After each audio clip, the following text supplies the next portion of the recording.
जय हिंद फ्रेंड्स। विषय वस्तुटी हूँ राजनीतिर मूल्यबोध। लिखिं पराग आचार्य।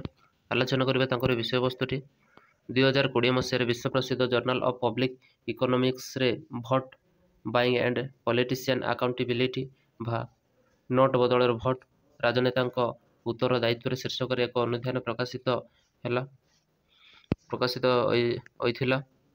जुक्तराष्ट्र अमेरिका केनिया परी दुईटी देश में अध्ययन में देखा जे भोटर माने जेतेबेले राजनेता नोट बा टंका द्वारा प्रभावित होई सेमानक सपेक्ष निजर मतदान करती निर्वाचन बैतरणी पार करिबारे विशेष सहायक होती। से भोटर माने परवर्ती समय से निर्दिष्ट राजनेता दुर्नीति को अणदेखा करती अपारगता सेमानक दायी करिबारे नैतिक साहस जुटाई पारती नहीं। या द्वारा समाजर दुईटी क्षति हुए। प्रथमतः भल लोकटी निर्वाचन जीति पारे नहीं। द्वितीय जेणे तेणे उपाय प्रबल टंका रोजगार करुवा लोकटी भोटर को प्रभावित कर निर्वाचन जीते। निर्वाचन जीतवा अजस्र टंका खर्च कर प्रार्थीटीए क्षमतासीन हेले निज पद मर्यादार दुरुपयोग कर खर्च कर टंका को आदाय करने सहित आगामी निर्वाचन में पुणी विजयी होगापी टंका टोल कर लगी जाए। याद्वारा संपृक्त अंचल विकासमूलक कार्यर बाधा उपजे। सर्वोपरि समाजर सामग्रिक कल्याण बाधाप्राप्त हुए।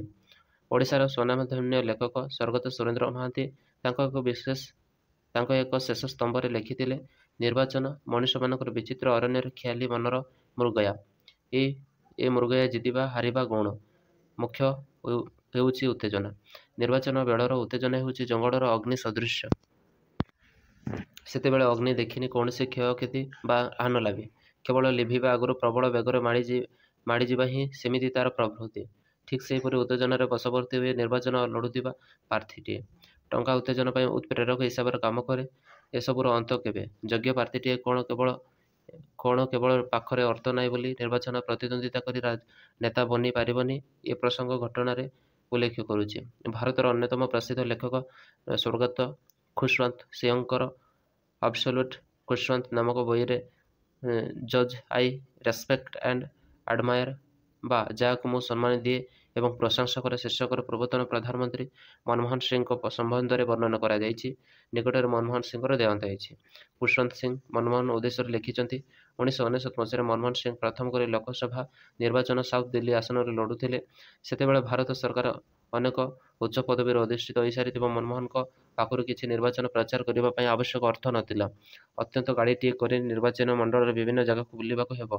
ए कथा को हृदयंगम कर मनमोहन जामाता खुशवंत सिंह पाखक 2 लाख टंका उधार नेबापी आसी नगद 2 लाख टंका खुशवंत सिंह मनमोहन को जमाखात को प्रदान करते।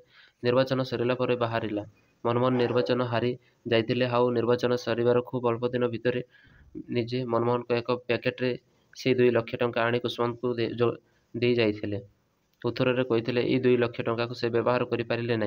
एथिरू मनमोहन को निर्वाचन प्रसार केमिति अनुमेय। भारतीय राजनीति एभली राजनीतिक आदेश और व्यक्तिगत मूल्यबोध